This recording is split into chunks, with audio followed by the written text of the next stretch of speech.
What's up, everybody? Welcome to the Smoking Tire Podcast. Today's episode is brought to you by Innova. Have you ever wondered what the check engine light is trying to tell you? Some people ignore it. They try to cover it up, unplug it, or dismiss it as an unsolved mystery. But with Innova, you can easily identify both the problem and what it takes to fix it. It's like having a personal mechanic in your pocket. I love Innova because it takes all the headache and guesswork out of trying to take care of a vehicle. If you're someone or know someone like me, Innova's for you, and here's why. Because identifying the problem is easy. You just connect your Innova OBD2 diagnostic tool using features like hotkeys and the patented all-in-one display. Scan your vehicle's onboard computers to detect for any malfunctions. Then you can verify by pairing your tool with Innova's all-new Repair Solutions 2 mobile app. You'll now have free access to over 60 million fixed solutions that are verified for accuracy by real ASE certified technicians. But if you want both of these great products in one, we highly recommend looking into the 7111 OBD2 diagnostic tablet. It has a premium version of the Repair Solutions 2 app built in and has received the Motor Top 20 award. It doesn't stop there. Repair Solutions 2 is the complete solution. In the app, you'll find troubleshooting information and even be able to order the right parts for the job. And if you still have questions, Innova's USA-based customer support team is always available to help from 6 a.m. to 6 p.m. Pacific, 6 days a week. Innova tools speak your car's language, so you don't have to. So you can buy Innova tools at all major automotive retailers, Amazon, and of course at Innova.com, INNOVA.com. So you can find the problem and fix the problem. These are really nice quality products. We have them here at Westside Collector Car Storage. They're great. Innova, INNOVA.com.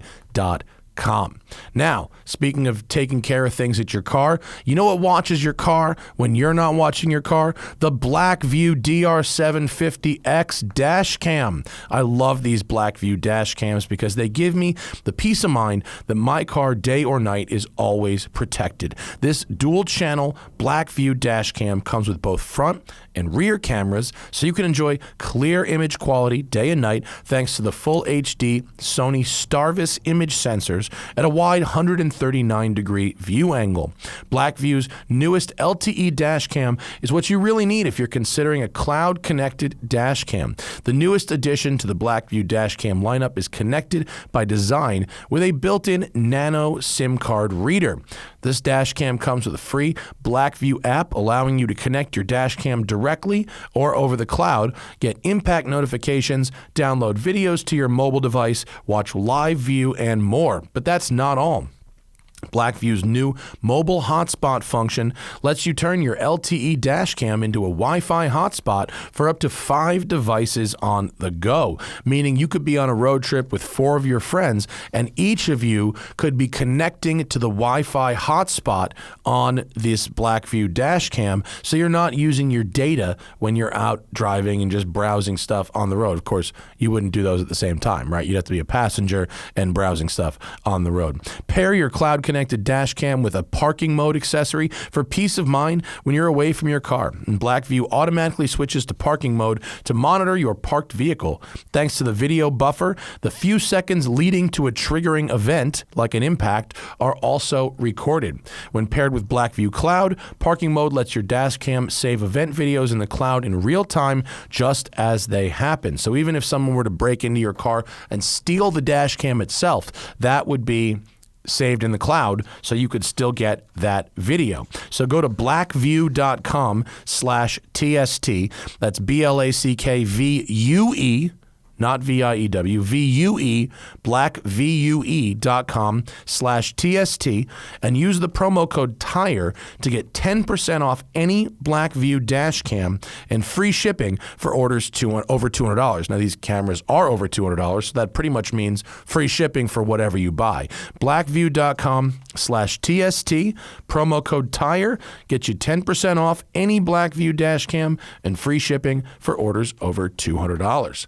Last lastly, of course, my favorite underwear. Take a second to thank our sponsor for today's show, Sheath Underwear. Sheath makes the most comfortable boxer briefs I've ever worn. If you're sick of boxers that are too loose, briefs that are too tight, Sheath is for you. I'm actually wearing Sheath underwear right now. I switched to Sheath when they sponsored our video show for the last couple years. They sent me underwear, and then you know what happens? I hit up Sheath and I bought more. That's how much I liked them. They don't pay me. I paid them. Well, they paid me to say that I'm reading this right now, but I pay them because I've bought more of their underwear. Every time you hear from me, I'm wearing Sheath underwear. It's the best.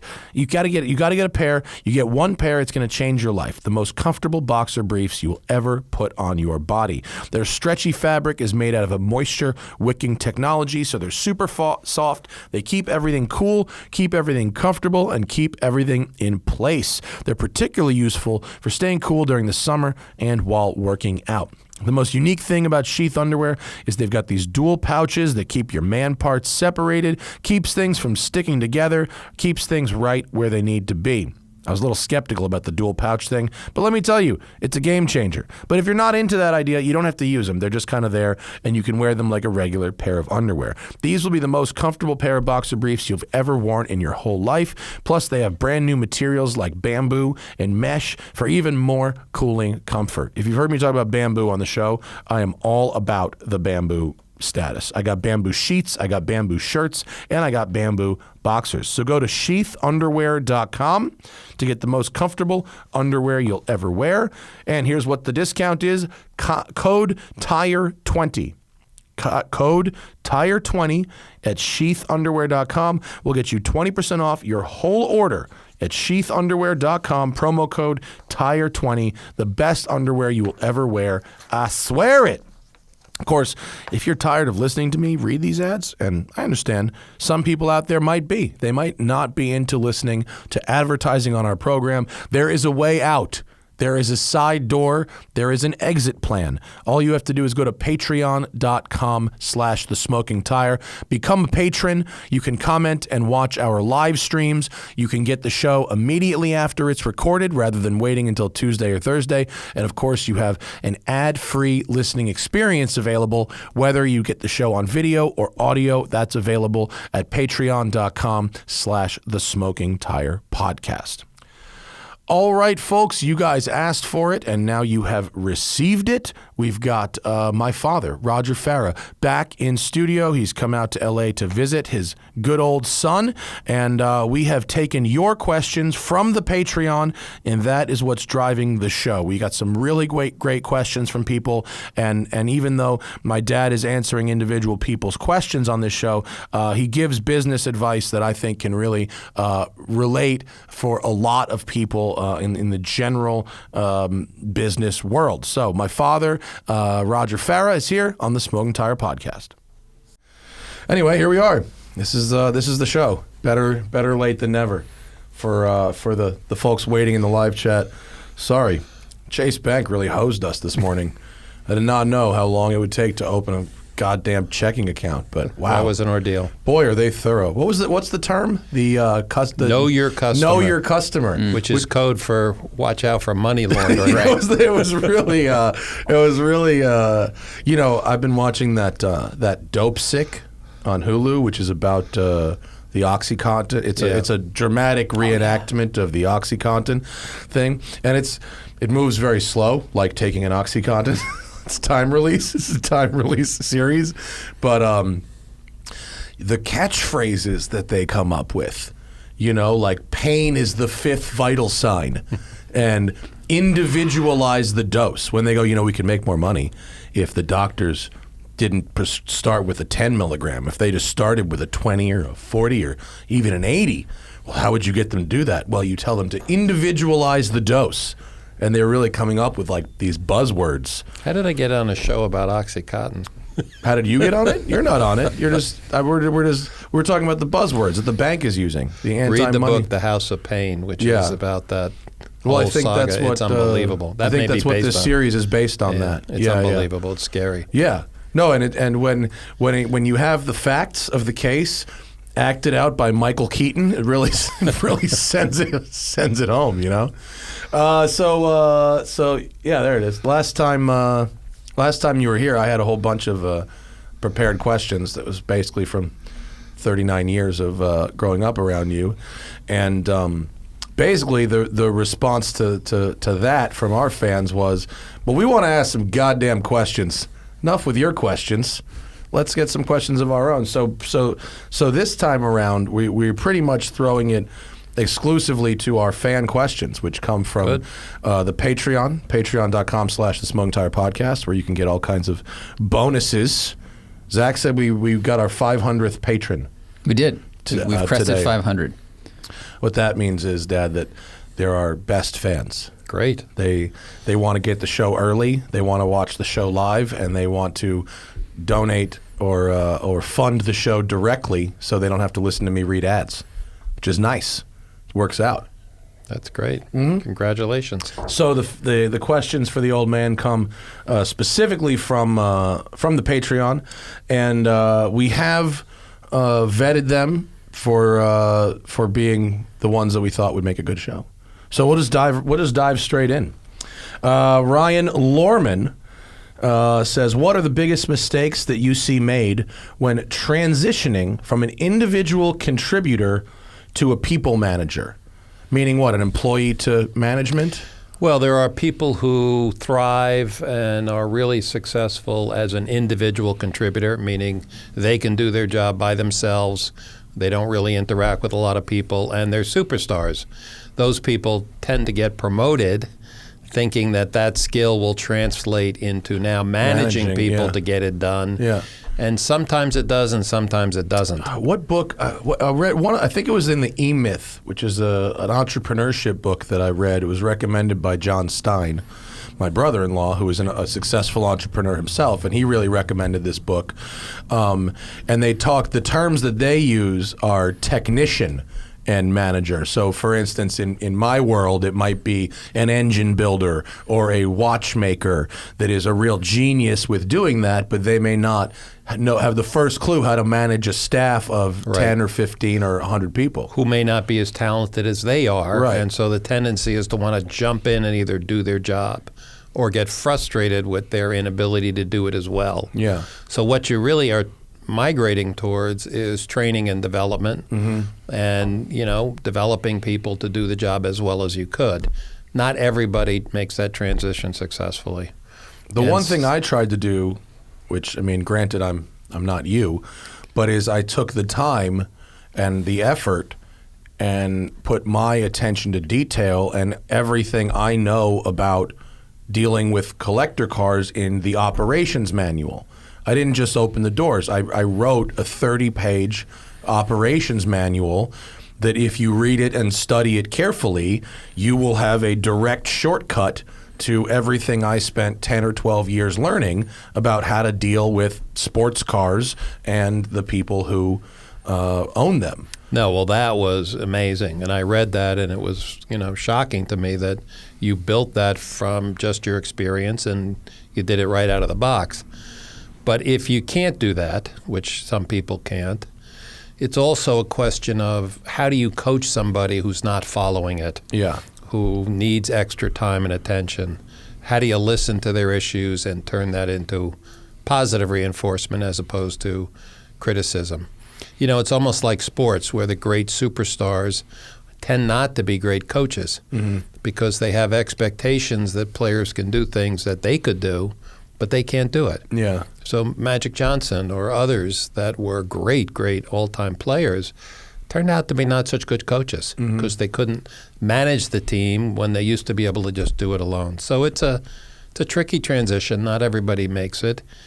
But it's hard to move up in a company or make more money when you're a sole contributor. You really do you have might to be better off charging more and more for your personal, individual, technical as ability best you can. as best you can. I mean, within the market constraints. Yeah. So and people will pay a lot of money for the best of that type of individualized work. But ultimately, it's about marketing yourself, but people will pay that. They will, but ultimately to scale your success, you have to be able to work with other people. Yeah. We talked a lot last time, Matt, about math and numbers and how that played into business. The other parallel to that is people management. And how do you manage people, and how do you train them, and how do you review them, and how do you coach them or counsel them? And I think this question speaks to that. We should have my wife on here. My wife is a very good people manager. Well, she can be next week. She's been on the show. She's been on the show. We've talked about a bunch of fun things, and she's been a very well-received guest. Meh says, any thoughts, Roger, on mixing business with family? Well, part 2 is a one-word answer. What would you say if a child asked you to help back a new venture? Well, I did, and you said yes. Yeah, this is a very, very complex, easy to ask, not so easy to answer question. My family, as I think we talked about, had an entrepreneurial manufacturing business. It was so fraught with personalities and complexities that I ultimately went out on my own. The flip side of it is, you had an idea, you wanted backing, I supported it because I thought you had, passion and you had done your homework, and I was willing to take the chance. It's a risk because if a family investment doesn't pay off, what does that mean to the family dynamics? And so you have to be cautious with that. I think one of the headline things I've learned from others in this position is let the child go out and work somewhere else first. Let them go out and build a set of experiences. Let them prove themselves in a third-party environment. And then when they come and want backing, or they want support, or they want to come into an existing family business, at least they're bringing something. Mm-hmm. They're not starting from the beginning learning on your initial investment. And I've seen family businesses where that's worked very well. They said you have to go out for 5 or 10 years. You have to have 1 or 2 promotions. You have to be able to bring back skills that are value added to a family business or a startup. And then giving support is a lot more comforting because their work ethic, their curiosity, their capacity to do the work is genuine. Well, I think that's what happened with us. That's right. I went to do other things that you really didn't know the first clue about, other than I was kind of doing it, and in an industry that didn't exist when I was even in college. And so when it came time to do this, it was, well, at least he's not lazy. I mean, I might be wrong, but at least we knew I wasn't lazy. No, you did your homework. I mean, there's always risk in every venture. You did your homework. It started with a comfort that there was a hard asset backing it up. Yeah. So that worst comes to worst, we, designed the building. That's true. So that it could be converted at a nominal cost into an office building if, for whatever reasons, this didn't work. Yeah, we got 2 sets of plans for this building. If we ever determined that I made a bad call and that car storage was a bad idea, we could pull out the lifts and sell them and build a complete second story, right. And we would have 24 office suites we could rent out. With underground parking. With zoned underground parking. That was another part of the... That was hedging the bet. That was, building the underground garage is so that there's zoned parking for a whole row of office units if we ever decided to convert. Which made it a unique building in this marketplace. Yeah. So it was a risk, but it was managed with a hedge. Yeah. And so it wasn't, pass-fail. Yeah, I've seen some rough family dynamics when it comes to businesses. It can be very rough. And my wife's family was her father and his brother were in the chain manufacturing business, and pardon the pun, there was a lot of tension there. Although, if you ever wanted to learn everything about fucking chains, Rick Stein will go on for hours about chains. It's really amazing. But it's rough. It's tricky. Plus, I think you have a lot of trust in me, and you are not even attempting to micromanage what I do here. No, when you wanted to ask a question, you asked. If I could answer it, I did. If not, we tried to find somebody who had an expertise. But But it was all within the definition of the career you wanted to build and an expertise you brought to the project, and you learned a lot of skills along the way. So now that the second building is, being conceptualized, it's with a wealth of experience. The risk is that much less. Yeah.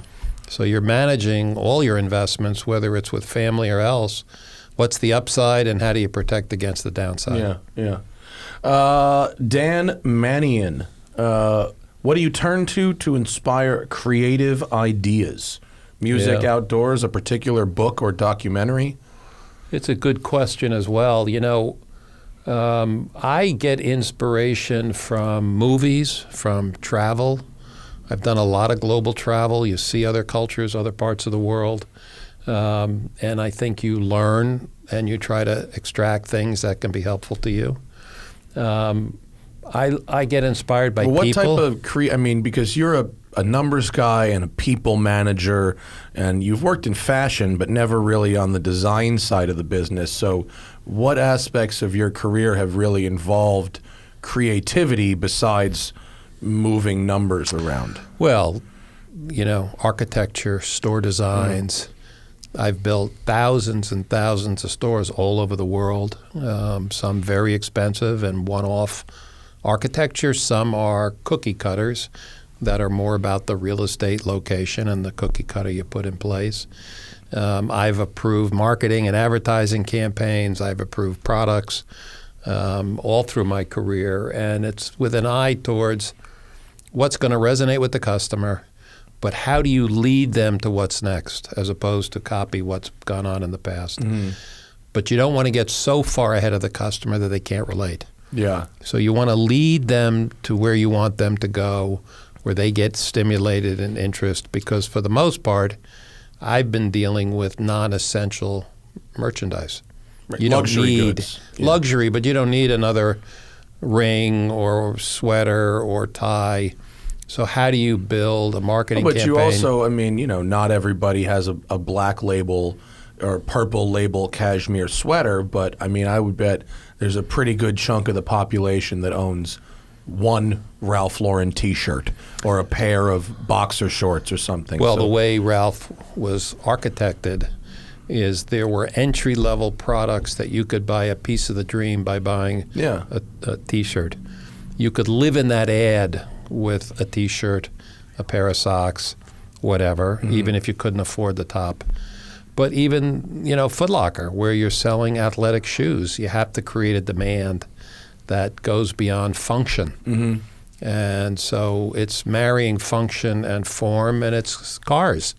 How do you create demand for supercars or very expensive cars that get the heart racing, because it's not just transportation. So, being creative with marketing ideas, advertising, architecture, showrooms, product development, where do those ideas come from?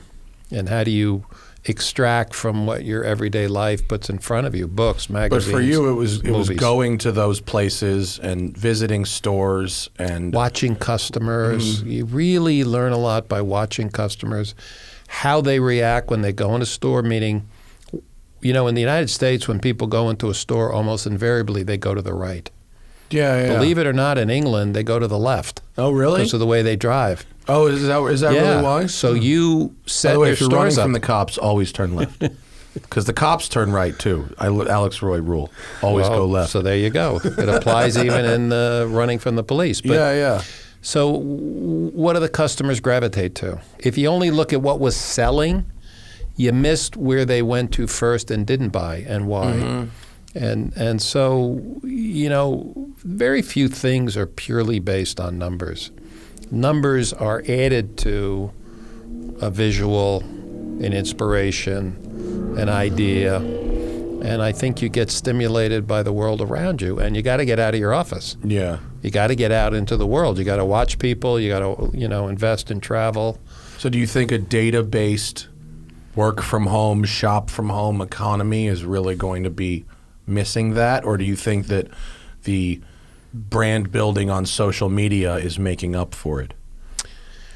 I think the right creative solutions are a combination of hard data and analyzing that with educated instincts. Mm-hmm. I think when you put them together, you end up with the best solution. It's sort of the Steve Jobs. If I went out and just asked customers what they wanted, I would never have ended up with this product or that Right. product. So it's instinct married with analysis that I think gives you the best chance to move forward. Mm-hmm. Good question, Dan. Joe Leonard says, in your experience, has any business person that you've met, has any business person you've met that has ascended to similar levels of success ever solicited advice on how to get there? So have you ever had someone who's asked you advice, then get to those high levels of management? It's kind of like, do the people of great success know all the things before they get there, or do they ask questions to help themselves get there? No, I think the people who ultimately succeed in getting to senior positions or elevated positions demonstrate a curiosity that never stops. And even when you get to the top, you're still the most curious person there. You're still learning. You're still stimulated interest. You never get to a point where you say, I've learned it all. And so what I look for in people is intellectual curiosity. And I think we talked about this. How much are you doing on your own? How much am I responsible for in terms of your development?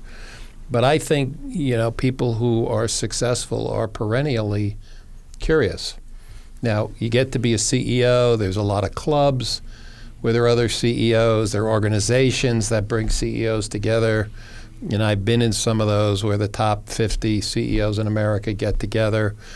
And, there's a lot of ego there, so sometimes people don't want to expose that they don't know something. Mm-hmm. So they're, cover it with a bluster and a kind of a tough guy act. But when you cut through it, their knowledge can be very narrow, and the world is broad. So they may know a lot about the oil industry, and they may not know much about another industry.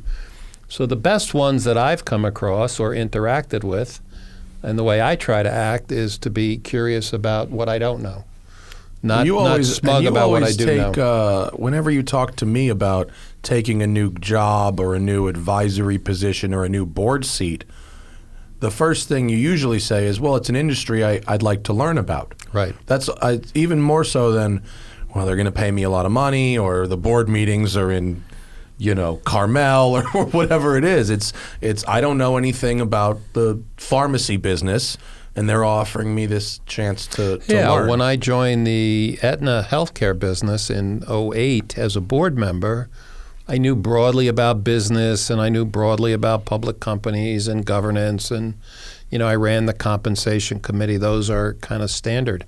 I didn't know very much about healthcare, and I didn't know much about insurance, and I wanted to learn about it. And Aetna, in addition to their insurance business, because people pay premiums and the company holds the money till they pay out the policies, they had a $45 billion investment portfolio. And I wanted to learn how they invested that kind of money, because it added to what I knew, and I didn't know everything, so it was additive.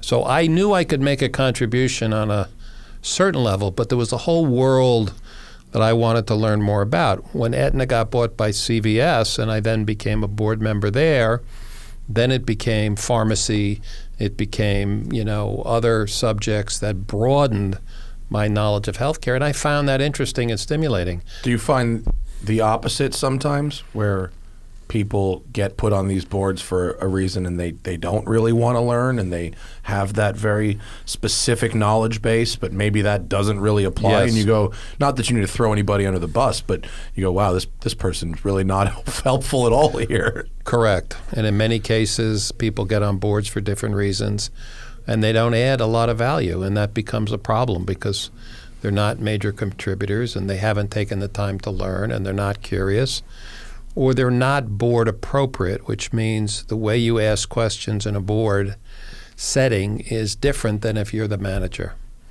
What you would say in a public board, what you say privately to the CEO, what you say in a committee is different than a lot of people experience. And is that because board meetings are like for the record?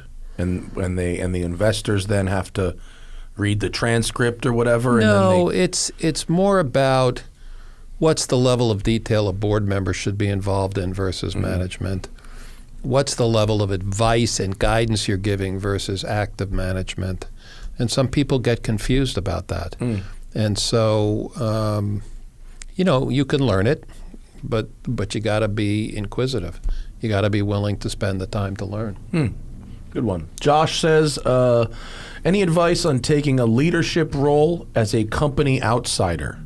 It's kind of a broad question, but... Well, I think the question means if you come from the outside and you're coming into a company at a leadership level, how do you enter the company properly, and how do you make sure that that's a smooth entrance versus, one that ends up biting you? And I think, what I would recommend, because I've been in this position before, and a couple times when I came into a company as a CEO, the other senior executives who thought they should have had the job weren't very happy to see me. Yeah. And or the staff has loyalty to the last person. Yes, they've made their bet with somebody. They didn't get the job. I'm a new person. They're worried about their job security. Or maybe they're, older than me, and what does it mean if I'm younger? And, I went into Rich's department store in Atlanta and I was 33, and the guy who was 52, who thought he should have had the job, saw his career as capped. Yeah. And he wasn't happy to see me. And neither was his wife, who told me that on the first night. We had a welcome dinner, and she was sitting next to me. So how do you get them on your side? How do you show respect, but also, you're in charge, so there's no misunderstanding who's running the place? So how do you do that? You just ask lots of questions and... Well, you start by showing respect, which I understood better when I was older than when I was a young whippersnapper. You ask a lot of questions. You point out to them through your questions what they don't know about their own business, and all of a sudden it begins to become clear why you're here and they're not. And you don't rub their nose in it, but they're choking on it as they kind of stumble over an answer they should know. And then initially, you try to help them. You're not starting by trying to tear them down, but some people never come around, and that's an issue. But I always try to enter a company with a view that the people who are here are doing well, and I can help them do better, as opposed to this place is screwed up and none of the people here are any good, and we're going to have to change them all. What if that's true, though? I mean, not that everybody's bad, but I mean, for a while you were kind of brought in to fix companies that were losing money. I was pretty good at reading people quickly, so I knew within a very short time who I thought would make it. And then you try to make changes in order of priorities. You start with the most troubling one and the most important job, and then you work your way over time. Maybe some people come around and surprise you, but if they don't, ultimately, you have to do what you have to do. That's a good one. LS Everything. How do you know when it's time to go from one company to the next? Was it hard leaving established relationships, employees, etc.? Yeah, I think this is a great question, because you can be very passionate and have had a lot of success at a company, but you sort of hit the wall where you're not learning anymore. And maybe they can't get you to the next level. I worked my first 13 years out of school at Saks Fifth Avenue, and I was senior VP right under the president, but he was a young guy, and I wasn't learning. And I asked him if he would send me to Harvard for the summer because I wanted to learn. And so I went to Harvard for 8 weeks. Did you? Yeah. You were little. You didn't remember this. Well, you're the only person I ever know who's been to Harvard and doesn't shut the fuck up about it. And doesn't talk about it all the time. I don't have my Harvard T-shirt. Everyone else who's ever spent one day there, make sure every person they've ever met knows it. That's I've funny. never heard you say Harvard once So in I 39 went, years, not once. Well, I went for 8 weeks, 6 days a week, and we did 3 case studies every day. So you would break up into small groups. It was a global senior team. And you would study 30 to 50 page case studies, 3 a day, and you'd go to class the next day and you'd debate them. and you do that again. Yeah. So over the course of, Were you the oldest person in that class at 30? I was the youngest. Oh, really? This was all senior management getting Oh, it prepared was. for the C-suite. Oh, really? Oh, I didn't. Okay, yeah. So this is not a And- college course. This is No. a professionals course. I was 32. Oh, okay. And Wharton had been much more of an analytical background. This was case study, business situations. What would you do if this was the case you were presented? And when I came back, I realized that the world was a bigger place than I was living at Saks. And about a month later, I got a job offer to go to Atlanta, and I left. So it was hard because I loved Saks and I wanted to stay, but I wanted to grow more. And so I would say to this question, when you're at a company and they're continuing to reward you with promotions if you earn it, stay, keep going. But if you get to the point where you're not learning anymore or you're not progressing, then I think it's time to consider, and it's tough, but I have relationships with people that I know from that time period still today. Well, and from what I know, some of those people have circled back and become, some of those people from your early jobs Yes. have come back to work for you and with Yes. you at other companies A couple later. of them were my boss early on now, and then they turned around and they work for me later. Oh, yeah. Who was that? Matt Serra. Oh, yeah. Oh, yeah. He was fabulous. He was a great boss. He taught me a lot. But later, it just turned out that I had an opening that he was perfect for, and we continued to work together. Yeah, that's interesting. If you need to know anything about my dad, it's that I have grown up never hearing the word Harvard out of his mouth one fucking time. Not once. Anyone true. else who spends 5 minutes at that school will let you know in the first 3 seconds. Well, your dad went he went there as an adult. That's probably why. Yeah, that's probably why. Dan Blum says, what is your advice for someone with 15 or plus years experience looking to make a career transition? How do you explain to someone that your skills are transferable without direct experience in the new field? So 15 years experience is a lot, and you are really heading into the prime of your work life, which is really late 30s to late 50s. There's a wonderful window there where your experience is sufficient and you have energy and stamina to deliver.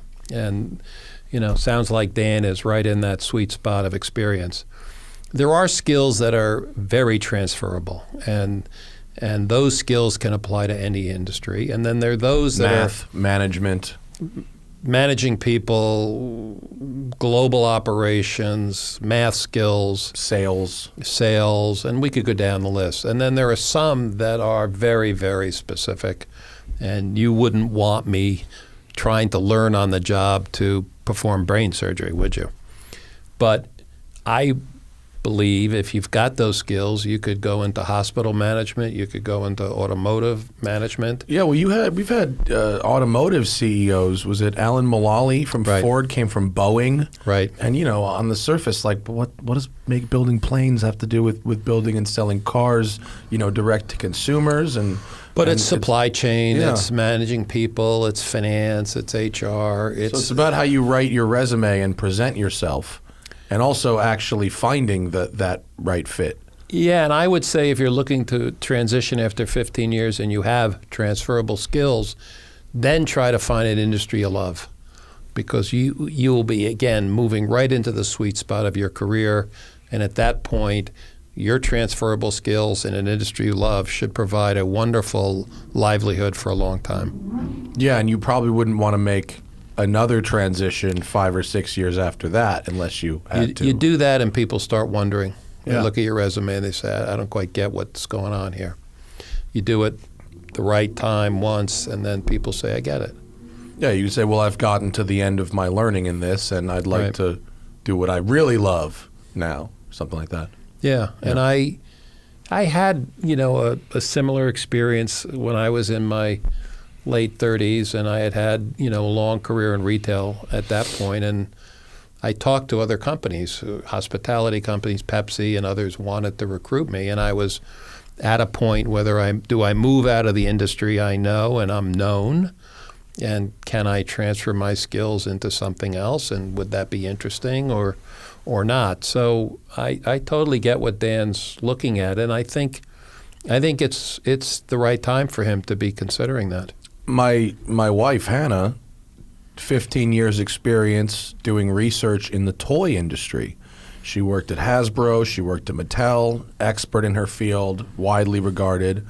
Went to go work at Facebook and then at Twitter, which on the surface has absolutely nothing to do with, it's not like it was her necessarily her dream to go work at Facebook, but the research methodology that she developed did transfer, albeit with some adjustments. So she took what she knew and then she adapted it and she learned some more and she compounded that, and that's what you want to do. You want to compound your knowledge so you're not static. Yeah. The worst point is when you hit a time in your career when you're just treading water. You're not learning anything, you got nowhere to go. You're paying the mortgage, which you have to do, or supporting your family, which you have to do, but it's hard to work a full day and a full year if you're not excited about going to work. Yeah. Oh boy, what's the pronunciation guide? Prashant, right. I mispronounced this poor guy's name like 6 times in a row because it's not spelled. Prashant, thank you, Panicker. A higher up in my company said I could go up 2 levels within 2 to 3 years if I continue to apply myself.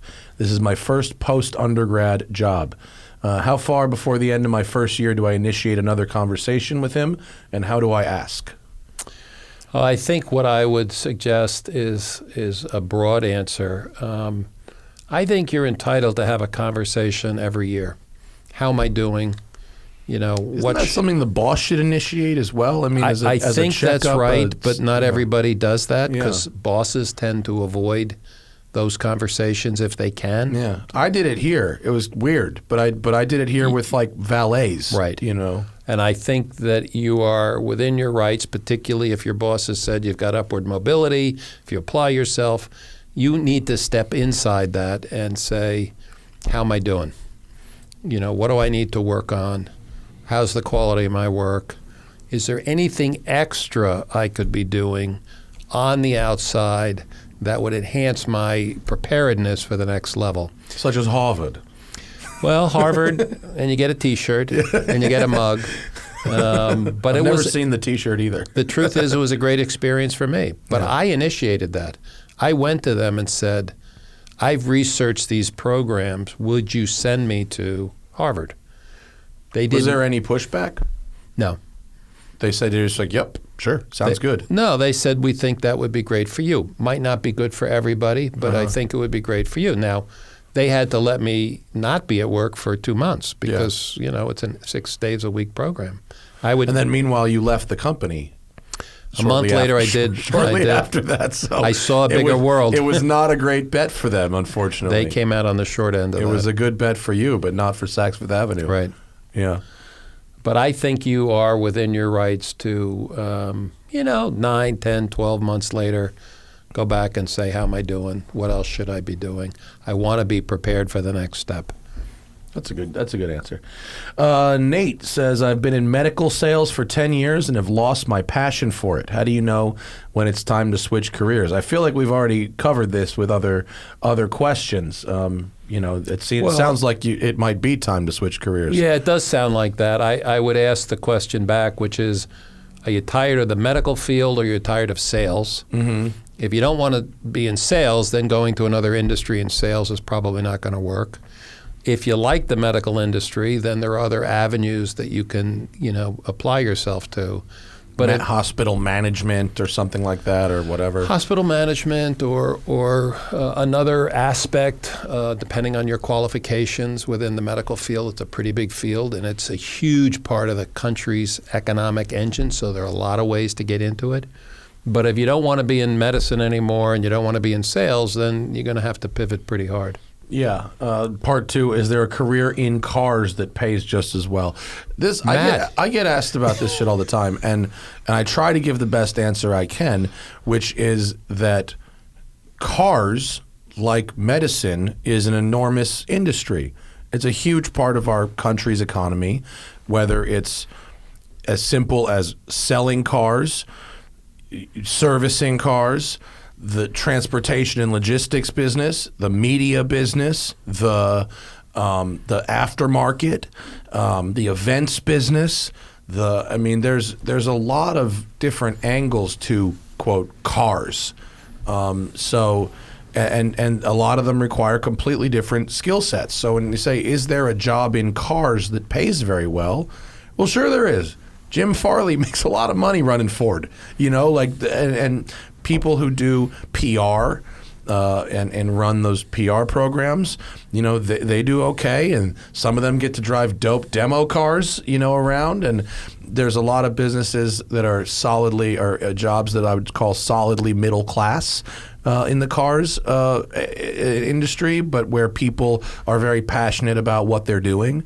There's also engineering, there's suppliers, for every OEM, there's 3 dozen parts, parts suppliers, Magnetti Morelli and Brembo and, Bilstein and whatever. And then it goes down from there. Well, in Newport, when we went to the car show, you were introducing me to all sorts of people who are in the car business, car industry, and they're all making very, very solid living. Yeah. So I think these the answer one-off is yes. individual car brokers. They just manage. They're basically experts in cars who are then relationship managers and just moving small numbers of very high value cars between the collectors that they know. Yeah. And these guys fly around the country and go to parties and events and schmooze and. Well, if you're good at sales, which is a skill, you could make good money in the car business if you want to stay in sales. For sure. That's what I would say to Nate. And selling cars doesn't necessarily mean, standing in a showroom with an ugly suit on. I mean, there's a lot of quote car sales people, and even there's growing businesses, that like these auction sites that are growing very rapidly and looking to hire, talented people. So yeah. Dan Mosqueda, do you think the acquisition by the Spark Group of brands like Brooks Brothers effectively end any heritage and quality of the brand? They liquidated and closed 3 American factories, so we're not going to be getting actual Brooks Brothers apparel, right? I think this question can be even generalized to the other sort of mergers and acquisitions of brand and what happens to their heritage. Yeah, no, I do know this company, and I know Brooks Brothers very well, and while I don't like to say anything about, the apparel competitors, but I would say that the current owners are going to maximize the name, extract as much value out as they can, and are probably not as committed to the heritage or the quality of what the brand used to be. And they're going to try to maximize their value. I don't think all acquisitions have to necessarily extract. I think many of them can be additive. Depending. In the car business, Bugatti is a good example. I think the people who bought Aston Martin are putting a lot of money into it. Yeah. We'll see if in the end, it becomes a viable business and brand.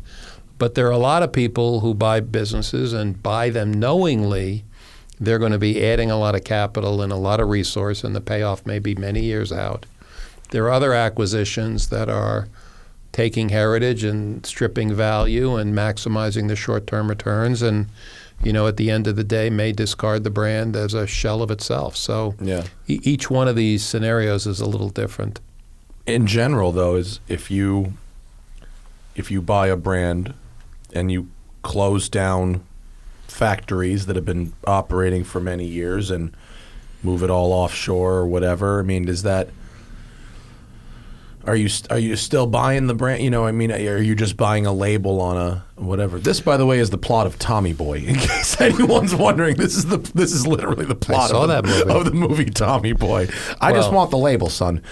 There are a lot of these acquisitions, Matt, are turned into licensing businesses. Yeah. They take the name, they discontinue the operation or the manufacturing, and they just slap the label on as many products as they can, get a licensing royalty, take as much value as they can. Who opposite that deal?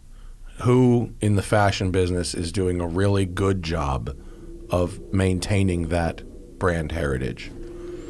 Well, very close to home, the acquisition of Tiffany by LVMH is going to be a very good thing for Tiffany over a long period of time. They're going to make the investment. They're going to put the talent in. They got Jay-Z and Beyonce doing all the They got Jay-Z the ads and now. Beyonce. Yeah, you seen all the ads? They did a fashion shoot on Bezos's yacht. Yeah, that's their point of view on the brand image. But they are going to invest and they're going to build, and that brand 10 years and 20 years from now will be enhanced. Other acquisitions, which I won't go into, probably will be stripped over 5 or 10 years, and somebody will maximize the short-term money, and the brand won't exist or will exist in a shell, 10 years from now. Good question, Dan. John Power says, Roger, what are your thoughts on the ever-increasing wage gap between a corporation's upper management and their operative employees? As someone who seems to have solid ethical principles, what have you done in your career as CEO to foster growth and upward mobility in the companies you've run? I follow Robert Reich on Instagram, and he comments a lot on stuff like this. He's former Secretary of the Treasury, or is it Treasury probably, or Commerce? Commerce. He's Commerce. probably very articulate on this. And he says that in the 50s it was 20-1 CEO pay to worker pay, and it's now 1,500 to 1. I don't know about that. I think it's still obscene at 200 or 300 times, but I think this is part of the breakfast conversation we were having, which is what obligations the corporations have to shareholders versus employees, the communities they operate in, or their suppliers. And my answer is there's a shared obligation to all of those. I was telling you this morning that at CVS, and this is public knowledge, management made a courageous decision to take every worker that was below $15 an hour and move them up over the next 12 months, which meant the people making 15, 16, 17 had to go up because that was compression. That's going to cost CVS $600 million annually just to get people up to that number. But it was the right thing to do. And you can't have people working in your stores who can't afford to live in your communities. So, shareholders we're probably going to make a little bit less in the bottom line, but it was a courageous decision that the board supported because it was right to do. And I think more companies have to balance what is good for shareholders, what's good for employees, what's good for the communities and your suppliers. You can't keep squeezing the last nickel out of every supply contract and wonder what's happened to either quality or the sustainability of your manufacturing base. Well, like that book I was reading on vacation that I left with you talks about one of the negative impacts of globalization is, globalization has good impacts as far as information sharing and knowledge sharing and stuff like that. But one of the negative impacts is that certain companies that used to be based somewhere, if they offshore their manufacturing, if they offshore their design team, and they no longer feel obligated to the communities in which they are based, you end up with the sort of the rotting of those local communities. And so it's about to what degree does the business owe that local community? Yep. And I think that degree should be pretty high. I agree, because pretty soon you run out of people to turn to for manufacturing options. And it's also a question of whether you own your factory base or whether you're contracting the work out. Mm-hmm. But, companies have been chasing cheaper labor for decades. And, there's a point of diminishing returns. And I think you owe, even in contract work, you owe those people a certain basic human investment. I remember when you were at Ralph Lauren and there was this sweatshirt fiasco. Someone made a big story out of the fact that some of the sweatshirts were not made in America. And I forget what the exact math was, but did the math for me that if the sweatshirt, which I think sold for $200 or $300, was made in America, you'd have to sell it for thousands of dollars because of the cost to produce that garment here was completely untenable. Well, that was the Olympic uniforms. Yeah. We made the Olympic uniforms for the last couple Olympics, and the manufacturing of that was, for the most part, done offshore. Some was done in the U.S. Because if we took that $200 retail sweater and made it domestically, which is what, there was public outcry for, that sweater was probably $1,200. Same sweater, same make, same yarns, same construction. And so it's untenable at $1,200. So the question is, can you re-stimulate a competitive manufacturing base in certain industries? Footwear, textiles, sewing, all of which were very big, in this country at one point and now barely exist. The answer was we couldn't figure out how to do it economically. We did it politically to satisfy the outcry at that point. Now, nobody, when they got very agitated about this, stopped to say, but all the performance uniforms are made offshore. Nobody stopped to say that the sponsors of most of the teams were international companies like Adidas or Nissan. They just glommed onto this one set of uniforms that were for the opening parade and the closing ceremony. We didn't do the performance wear, which was all made offshore, because it was impractical. So it's an altruistic feeling that says, well, if you could make that same garment at the same cost domestically, of course we would have done it. It's just not. Are they ever going to make clothes here again, really? I find it very difficult if you can't get people to sit at a sewing machine all day or in a knitting factory all day. You're going to have a hard time making them at today's prices. Good question, John. Let's see. These are getting wordy. Okay, Austin Medelsky. How do you make an opportunity for yourself to be noticed and break out of middle management? Last time you talked about being in early and leaving late, making your own opportunities. But if you want to reiterate or add to that, if you're stuck in middle management and you're trying to get noticed, how do you make an opportunity for yourself? Yeah, I'm not going to repeat what I said last time because I think we covered that. I would say that one of the things that I tried to do, beyond being visible early or late, is I always tried to do some homework on the people that I were interacting with. Where did they go to school? What were their prior jobs? Where were they born? So that if I had an interaction, I could pull out a soundbite of a detail about their background that caught them off guard.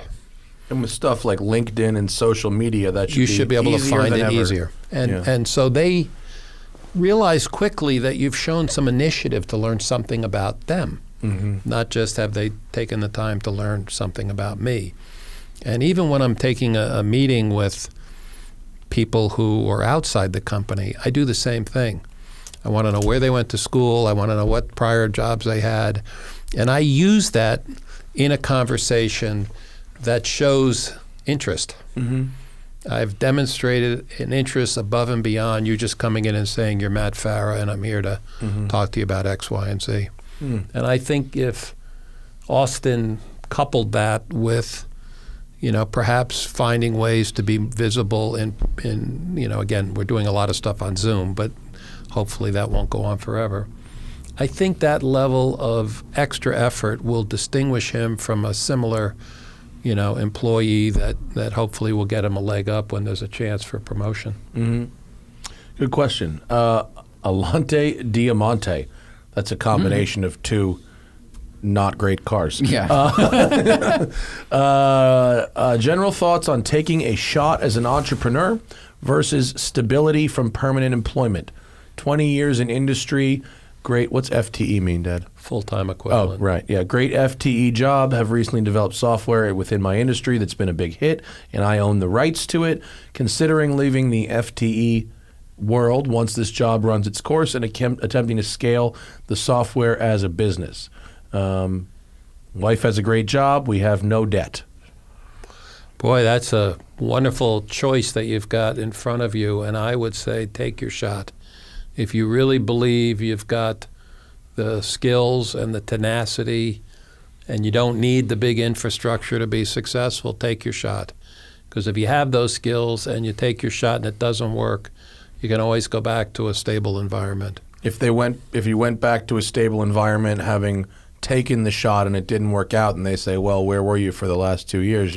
You could say you took your shot, and I think people would understand that. Different than the earlier question where people were talking about, moving a couple times within a short time period. I think people would understand that, and again, if it didn't work for whatever reasons and you've got skills people want, particularly in this environment where it's hard to find talent, I would take my shot. All right. My friend Justin, who's like a software engineer, worked at a company for like 7 years and did a lot of really good work for them. And then at some point wanted to go develop his own company, and he left to do that, and it was fine, and he exited and stuff. But then the other company wanted him back, and he had done such quality work for them that they weren't upset with him because he'd left to do his own thing for a while. They're like, oh, you're available again? We'd like to have your skill set back. I think if you leave the right way and you don't burn bridges and you don't say bad things, I think people understand in this environment taking your own shot. And if it doesn't work for whatever reasons, then I think people will take you back. I really do. Yeah. Favorite? I don't know who wrote this. Was it the same dude? I think so. Oh, did you have a favorite car at the Audrain Concourse? Was a totally unrelated question. Yeah, well, first let me just say what an amazing 3 days it was. And it was fun. It was really fun, and the cars were fantastic. And Newport is a great place to have an event like that. And we had perfect weather, and you didn't end up paralyzed on a bird scooter. I didn't get to be roadkill, which your mother would have killed you over if I had gotten hit on those bird scooters. But that was a good idea. That was a good idea. What did she say when she saw the scooters? She said, "I'll kill you, Matt, if you hurt Dad." But she didn't go out and get a helmet. It's not like she said, "Here's your helmet." She found a way to make it my fault if it went bad, but then she did not put in the engineering controls to prevent. No, she didn't bring up the performance uniform. She only talked about the sweatshirt. Yeah. And Matt, don't leave your father behind. Don't go too fast. No, the bird scooters were awesome. They were good. The only thing we didn't connect on was that the last dinner was a black tie mask ball, and we show up without either one, just a surgical mask for COVID. But we got in. They made rules, and then you could break them. If we go back, we're gonna need to bring like 3 suits each because they dress up there. They do. They dress up more than I expected, but they don't really do that in California. California, it's kind of whatever, except for the actual concourse. They had a lot of formal events, and people were really into the dressing East Coast, up. man. It's a more formal place for sure. But the settings of all the stuff were so great. The big mansions in these summer cottages that are 50,000 square foot homes.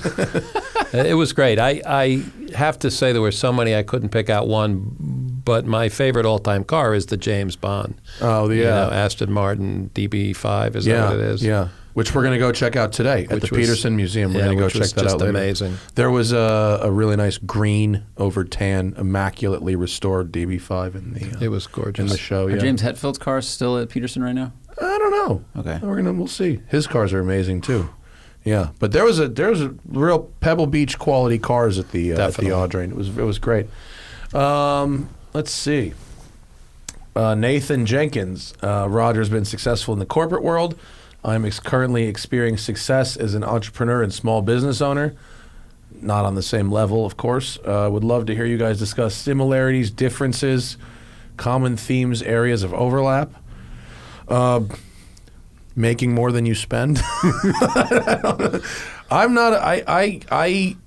have really found it difficult to go from just working with Zach and traveling around and making these dumb videos and stuff to having a business that's open 7 days a week where you need to have total coverage and you need to I doubt you've micromanaged employees like I have to in 20 years but for me it's actually hard to have such a small staff because if someone has to go out or if someone gets called for jury duty as my GM just did, or if someone needs to travel for something, it's quite difficult to cover that person unless I overstaff the entire rest of the time. And so, which is not a good business decision. So, and especially doing that while running this other company. One thing that's different from me to you is that I'm running two different businesses at a time that have virtually nothing to do with each other. And their needs are not the same, and their schedules are not the same. And so that's been a real challenge for me to try to learn that.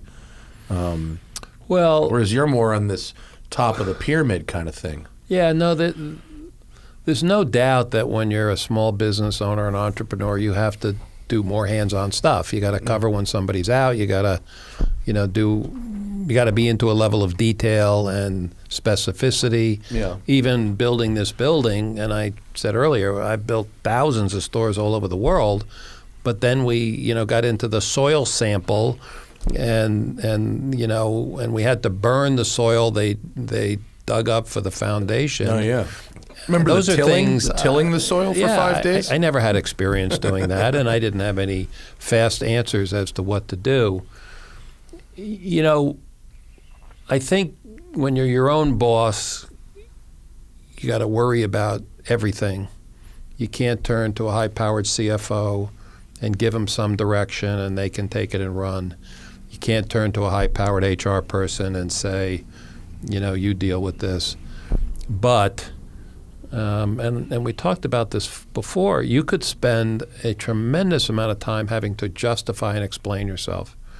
A third of my time was spent explaining our strategy and our execution and our results, and people questioning and challenging that. I could never handle and a public company. Don't have to do that. I would go fucking nuts. I just couldn't do it. So there's a trade-off of things that come with each of those careers. And, I look at entrepreneurs and I'm envious because the value they build it for themselves.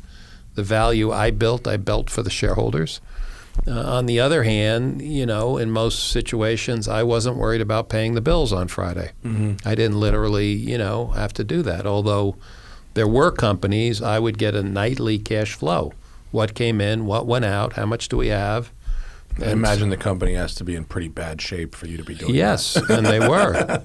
And they were. If you're looking at it every day on every that night scale. at 5, it was on my desk, the cash position. So they're very different experiences, and a lot of entrepreneurs have tremendous success and go on and create big companies.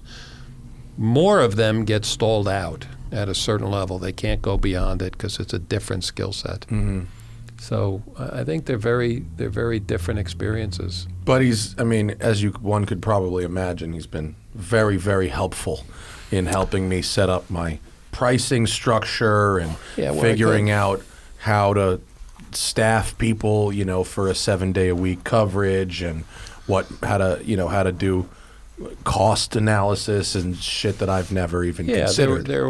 There were common threads, Yeah. but now you've learned a lot, and you'll just keep compounding that as you build on what you've already learned.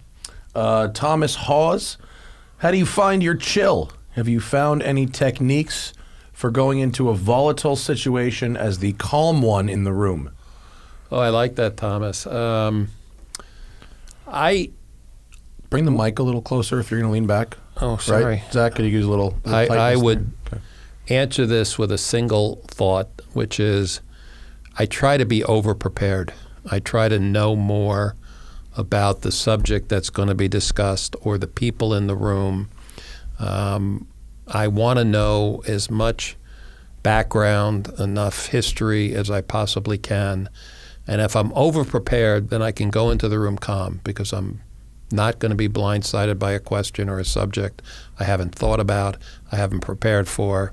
And in many cases, I can turn the tables because my questions are more insightful than what they've asked me. And now they're on the defensive, and I've got command of the room, as opposed to being, on the firing line and being harpooned by people.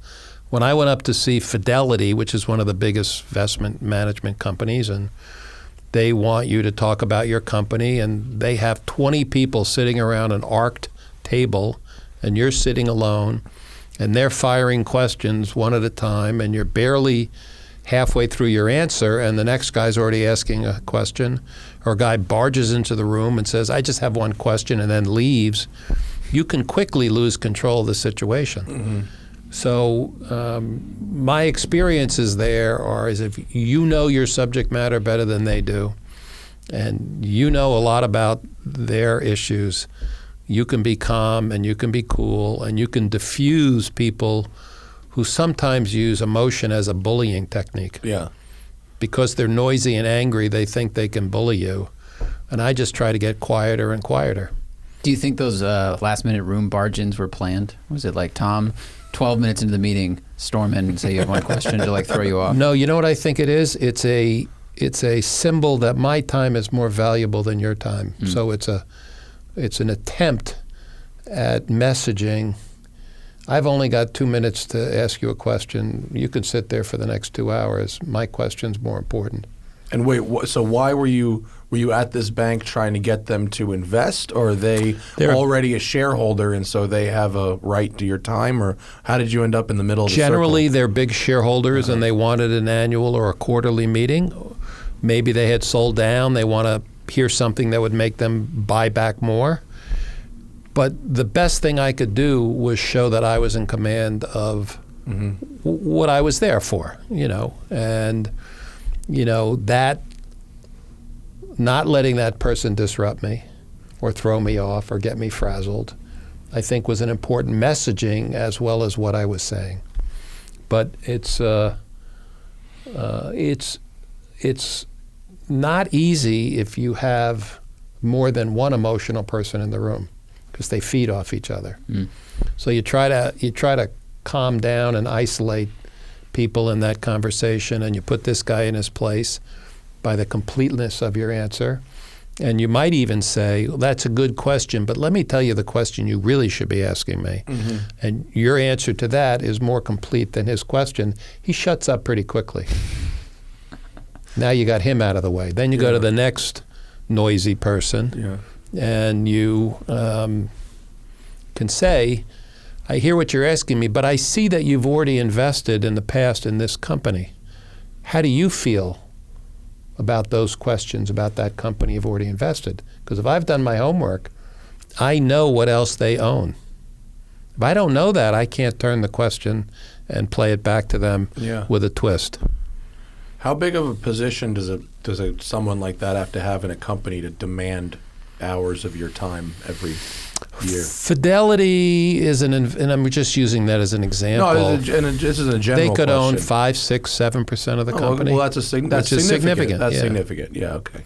So at the time we were worth $19 billion. If they own 5%, sure, that's a bunch of money. That's a bunch of money. So Well, if I had that much involved, I would demand a couple hours as well. I might not use it to yell at you, but I get it. But I understand. It's not like. But there are other people, other investors, who only want to have one-on-one time. Yeah. And they want one-on-one time because they think they can get more out of you than having 20 people shooting questions at you. Yeah. And that is their strategy to extract an edge on some other investor. Are you better in that situation or in the 20 people? I don't have a preference. I'll go either way. I think that you feed off the knowledge the person has. If they don't have a very deep knowledge, I told you the story of the Rockefeller Foundation that called and wanted to invest, and they said, we're long-term shareholders, and we want an hour of your time, but we want you to prepare 10-year cash flows. And, we didn't have more than 3-year cash flows because they're not really that predictable. But we did it. They came in. We had a nice hour conversation. They bought $100 million worth of stock, so it was productive. Mm-hmm. They bought the stock at the time it was 50. 2 months later, they sold at 52. So what's with 10-year cash flows when you're going to sell in 2 months? Yeah. It was a giant waste of time. Yeah. But that's the way it goes sometimes. Yeah. Well, that's a good answer. Rich from New York. What are your feelings about depreciating assets as toys when you already have debt? Example is that I have financed an everyday car and not had the cash to buy it, but then financing a fun car that will depreciate. Sounds like there's a pretty obvious answer to this question. Go for it, Matt. What would you say as a I guy don't who give likes financial fun cars? advice on this show. My only financial advice is if you can get a Rolex at sticker price, you should do it. That's the extent of my financial Well, I advice. think, Rich, you're playing with fire, quite frankly. If you're already in debt and you've got your everyday car for your general needs financed and you extend yourself to buy a fun car, it is a depreciating asset. For the most part, you are going to lose money on that transaction. And even if it's not a depreciating asset, like even if it's slowly appreciating, you still have to maintain, insure, and fuel and store this thing. Most people don't do all the math. Yeah, I think that's a tempting thing when you love cars and you want to have a fun car, but I think there'll be a time in your life when you're not as leveraged that you can probably take that on, but It's not a fun answer. I would not It's extend not to say myself. that you can't have if you have a fun fund, you know what I mean? If you've got money for fun, entertainment, if I go to Vegas and I want to play some blackjack and here's a little bit of money, and if I lose it in 15 minutes, I can live with that. But that's not borrowed money. No, it's not borrowed money. If you borrow money and you're going to just lose money on that, you're better off just having a little patience. And save up, and stick it in a jar and buy it when you've got some cash. And invest. Yeah. I so truly happy believe in the that- compounding good. effect of Yeah. investing. Yeah. Money will double every 10 years just at a 7% return. So if you can get 7% and your money doubles and you can add to that, there'll be plenty of time for a fun car, and I would buy it when I could pay cash. Yeah. Jim Eldridge, how would you advise a company that is struggling to hire for a number of open positions? And do you think current labor market trends will force companies to change the way they hire and engage with employees in the long term? Yes, I think companies are changing and they're struggling to hire, and I think people are talking about hiring bonuses. I think people are talking about helping pay off student loans. I think people are getting creative about what they have to do to attract top talent.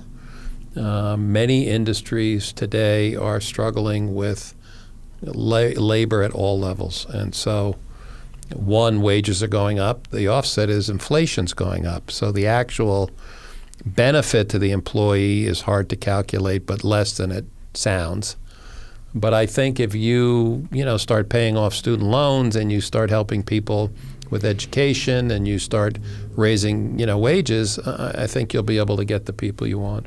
The short answer is offer more money. I mean, I hate to say it, but I hear about this from a lot of people in the restaurant business. I can't find people. Well, you're probably not offering enough money. But you want to make it sticky, so you offer more, and then a month later they jump to somebody else for 50 cents an hour. You got to find a way to make that employment a little stickier. Otherwise, you're just going to keep burning through and churning people. Good point. Can I ask a question? You seem very insightful in terms of psychology and how to read people, and you said you're a quick read on people. Was that something you had innate, or was that a learned skill or studied? It's funny. When I was thinking about this podcast today and I reflected on what we discussed, which last time we talked a lot about finance and math and all that, equally important to me has been, people and how to read them and how to manage them and human nature and how to bring out the best in people or, make the hard decision if you have to. I was always a leader. I was the captain of the sports teams in high school and, always seemed to be in a leadership role. But you learn as you go along about human nature. You learn about, how to work with diverse people and how to work with creative people different than, math people. I'm not naturally that chatty, and I don't think I'd probably be a very good salesman other than selling stock or something. But I'm an observer of people. I watch people. I watch them perform, even if I'm sitting at a table and somebody else is answering, I can see nuances in conversation and how people phrase things. I can see where they get stuck emotionally and psychologically. I don't like to play games with people. I don't do any of the tricks, that people talk about during interviews, how they you say you want coffee and they say, yeah, I take it with milk and sugar, and you bring it back on purpose without. And then you see if they drink it or not. They drink it, or they say, no, I asked for milk and sugar. I mean, there's a million tricks people play, either in interviews or in interactions. I don't do that. But I do study people, and I read people, and I think that that's an invaluable skill in any industry. We've talked about industries here and what do you want to work in, and what role do you want to play, but having the ability to connect with people and having people want to work for you, or learning from people, I think is a big skill that is often not discussed. And we'll see over time, the world has gotten so electronic and you're communicating with texts and emails and all sorts of other ways, whether you're going to lose that ability to really read people beyond that. And for me, it's been a big plus. I like people. I mean, I do like engaging with people. I don't like BS artists, so I have short fuses for people who are trying to BS through something. I'd rather you say, I don't know, let me get back to you, than try to make up an answer, because that is death. But,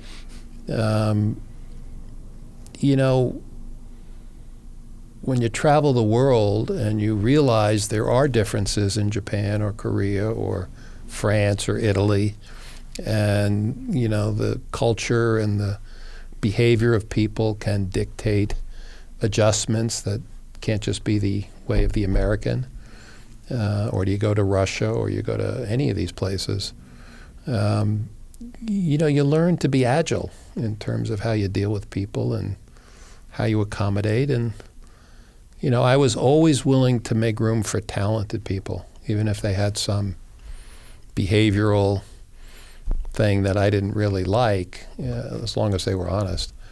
And I just think it's a critical part of whether you're an entrepreneur and you're managing, a handful of people, or you're trying to manage a big organization. And so it's often underestimated as a skill, but it is critical.